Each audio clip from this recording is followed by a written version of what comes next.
भाई गोविंद सिंह जी के ज्वाइनिंग के इस मौके पर अपनी बात रखने से पहले भारतवर्ष में जन्मे उन सभी संतों, गुरुओं और महापुरुषों के चरणों में श्रद्धा के सुमन अर्पित करता हूं। दोस्तों, आज सबसे बड़ी खबर पर बातचीत करते हैं।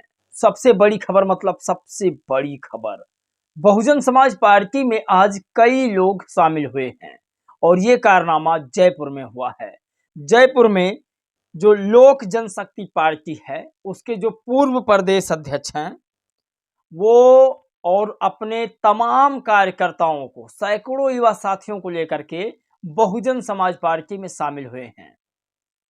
आज ये तमाम खबर आपको बताएंगे, लेकिन आप सोचिए कि उत्तर प्रदेश में सबसे अच्छा ट्रेवल जगह कहां पर है, तो लोग कहेंगे लखनऊ। लखनऊ में अंबेडकर पार्क। अंबेडकर पार्क की हालात बस से बदतर हो गई है। मतलब बहन जी ने जब अंबेडकर पार्क को बनवाया तो इसलिए बनवाया था कि जब तक इस पार्क को लोग संभाल कर रखेंगे, इस धरोहर को संभाल कर रखेंगे, इससे जो होने वाली इनकम अर्निंग है वो भारत सरकार के खाते में जाएगा।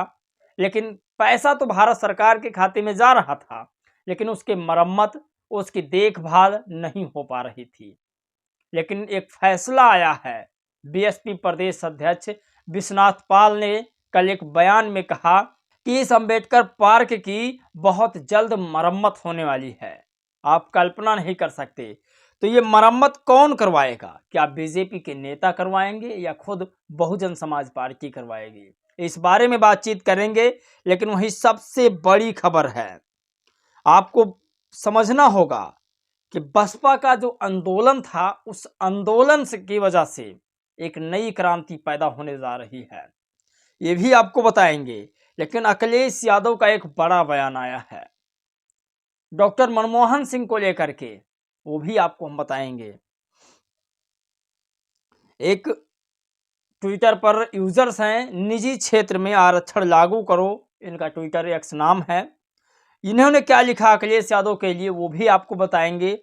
चंद्रशेखर आजाद पर बाबा साहब के अपमान का लगा बड़ा आरोप, ये भी आपको हम बताएंगे। एक एक खबर आपको बताएंगे। चलिए वीडियो आज की शुरू करते हैं, लेकिन उससे पहले आप सभी को बहुत बहुत धन्यवाद, साधुवाद। आप लोगों ने मेरी मदद की, लेकिन अभी भी 2000 रुपये पूरे नहीं हो पाए। सोचिए, आप कल्पना नहीं कर सकते, 50,000 की फैमिली है मेरी, लेकिन 2000 रुपये के लिए मुझे अभी कहना पड़ रहा है। खैर, अगली खबर की ओर बढ़ते हैं, जो सबसे बड़ी खबर है। अखिलेश यादव का एक बयान आता है और उस बयान के बाद जिन लोगों ने कमेंट किया है वो सबसे बड़ी खबर है, उसे हमें समझना चाहिए। अखिलेश यादव ने, दरअसल आपको बता दें, देश के पूर्व प्रधानमंत्री जी की समाधि के संदर्भ में सम्मान की परंपरा का निर्वहन होना चाहिए, न इस विषय पर किसी प्रकार की राजनीति की आवश्यकता है, ना होनी चाहिए। डॉक्टर मनमोहन सिंह की समाधि राजघाट पर ही बननी चाहिए। भाजपा अपनी संकीर्ण सोच व अनुचित उदाहरण प्रस्तुत न करे। इतिहास भाजपा को उसके इस नकारात्मक नजरिए के लिए कभी माफ नहीं करेगा। तो अखिलेश यादव जी ने साफ साफ कह दिया कि राजनीति नहीं होनी चाहिए, लेकिन मुझे तो लगता है सबसे बड़ी राजनीति यही है। आपको बता दें, इस पर निजी क्षेत्र में आरक्षण लागू करो एक आईडी है, उसने लिखा कि वैसे आपको इसकी चिंता नहीं करनी चाहिए, आपको कुछ नहीं मिलने वाला है। आरक्षण चोरी हो रहा है, उस पर एक भी पोस्ट नहीं करते हो, बाकी फालतू चीज पर ही ज्ञान देते हो। सोचिए, आरक्षण जगह जगह चोरी हो रहा है, उस पर अखिलेश यादव जी का जुबान नहीं खुल रहा है। वही सबसे बड़ी खबर सामने आ रही है। सोचिए, जिस अंबेडकर साहब के पार्क को अखिलेश यादव ने अयाशी का अड्डा बताया, उनके कार्यकर्ताओं ने अयाशी का अड्डा बताया, उस पार्क की डिमांड बढ़ती जा रही है। तमाम लोगों ने कहा इस बार उस पार्क की मरम्मत होगी। सोचिए, उस पार्क से सरकार को कितना बेनिफिट है। टूरिज्म बढ़ रहा है, लखनऊ में लोग देखने आते हैं उस पार्क को, उस पार्क में टिकट लगता है, वो पैसे सरकार के खाते में जाते हैं, लेकिन फिर भी सरकार उस पार्क की तरफ ध्यान नहीं दे रही है। बसपा के आंदोलन से घबराई भाजपा, अंबेडकर स्मारक में 115 करोड़ से होगा कायाकल्प। सोचिए, ये राजपथ भारत टेम का जो थंबनेल है वो है। तो क्या बीजेपी वाले अब बाबा साहेब के पार्क की मरम्मत कराएंगे? क्या इस प्रोटेस्ट से उन्हें चिंतन का विषय बन गया है कि अगर हमने बहुजनों में खासकर दलितों के लिए काम नहीं किया तो हमारे लिए मुसीबत हो जाएगी? साथियों, अगली खबर जो है वो सबसे बड़ी है और बसपा के लिए सबसे खुशखबरी की खबर है। दरअसल बहुजन समाज पार्टी में आज लोक जनशक्ति पार्टी के तमाम कार्यकर्ता शामिल हुए हैं। तो जयपुर प्रदेश कार्यालय पर लोक जनशक्ति पार्टी के पूर्व प्रदेश अध्यक्ष श्री गोविंद सिंह ठाकुर के साथ सैकड़ों युवा कार्यकर्ताओं ने बहुजन समाज पार्टी की सदस्यता ग्रहण की। अब एक के बाद एक बहुजन समाज पार्टी में लोग शामिल हो रहे हैं। आपने देखा ही कि किस तरह से पंजाब में जो नगर निगम का चुनाव हुआ उसमें बसपा ने काफी अच्छा परफॉर्मेंस किया था। दोस्तों, अगली खबर आ रही है जो सबसे बड़ी खबर है और ये खबर है वो है जिसे हम सब ने शायद अभी तक अनसुनी कर रखी है। क्या मनुस्मृति दलितों को फाड़नी चाहिए, जलानी चाहिए? विकास जाटव का कहना है कि दलित समाज में जो चमार बिरादरी है, पासी है, वाल्मीकि है या फिर जो और निचली जातियां हैं उनसे मनुस्मृति का कोई लेना देना नहीं है। मनुस्मृति में शूद्रों को अछूत माना गया है। शूद्र मतलब ओबीसी।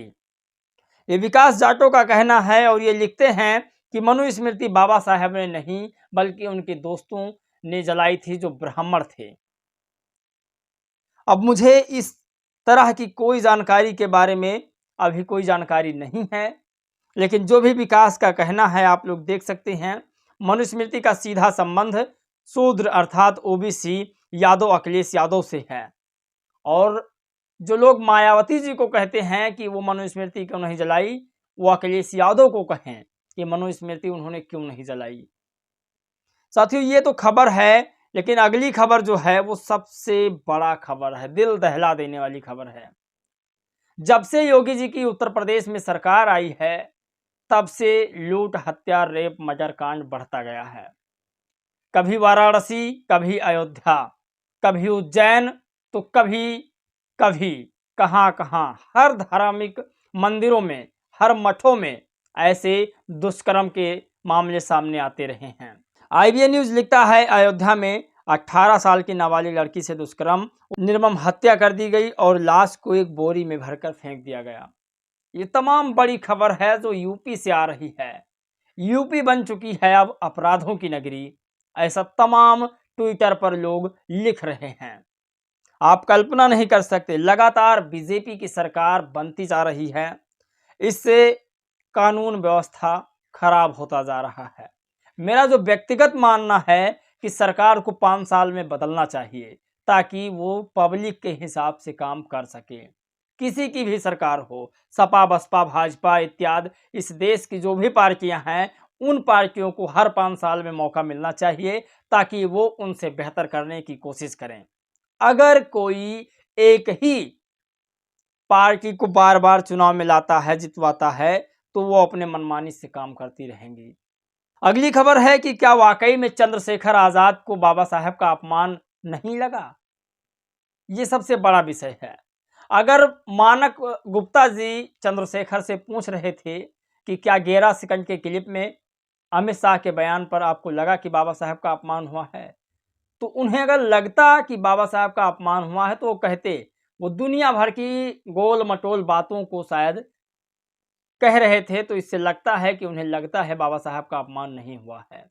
ये मैं नहीं, तमाम लोग ट्विटर पर लिख रहे हैं, आप कल्पना नहीं कर सकते। मैंने पहले भी कहा था और आज भी कह रहा हूं कि चंद्रशेखर समाज का हितैषी नहीं है और उसे समाज से कोई मतलब नहीं है। भाजपा नेता अमित शाह द्वारा बाबा साहब पर की गई अपमानजनक और अपमर्यादित टिप्पणी पर चंद्रशेखर अमित शाह का बचाव और पक्ष ले रहे हैं। चंद्रशेखर ने कहा, जब किसी को मौका मिलता है तो एक दूसरे पर आरोप लगाते हैं। अगर निष्पक्ष रूप से कहूं तो वो अमित शाह कांग्रेस के ऊपर हमला कर रहे थे। ये चंद्रशेखर का बयान था। साथियों, मैं भी कहता हूं कि अमित शाह ने जो भी कहा था वो चंद्रशेखर जी ने जो बिल्कुल कहा वो ठीक कहा कि अमित शाह का बयान कांग्रेस के ऊपर था कि बार बार अंबेडकर का नाम लेते हो। जब तुम्हारा कार्यकाल था तब आपने अंबेडकर साहब का अपमान किया, लेकिन बीच में अमित शाह ने जो फैशन शब्द जोड़ दिया बाबा साहब के साथ, बाबा साहब कोई फैशन नाम लेने की कोई चीज थोड़ी ना है। बाबा साहब इस देश के करोड़ों लोगों के दिलों में बसते हैं, और वाकई में अमित शाह ने बाबा साहब का अपमान किया था। इस वीडियो में दोस्तों बस इतना ही। आप लोग जरूर अपनी राय प्रतिक्रिया दीजिएगा। वैसे बसपा ने इसके खिलाफ घोर धरना प्रदर्शन किया, और उसका फायदा ये है कि बीजेपी के होर्डिंगों से अमित शाह की तस्वीरें गायब है। जय भीम, नमो बुद्धाय।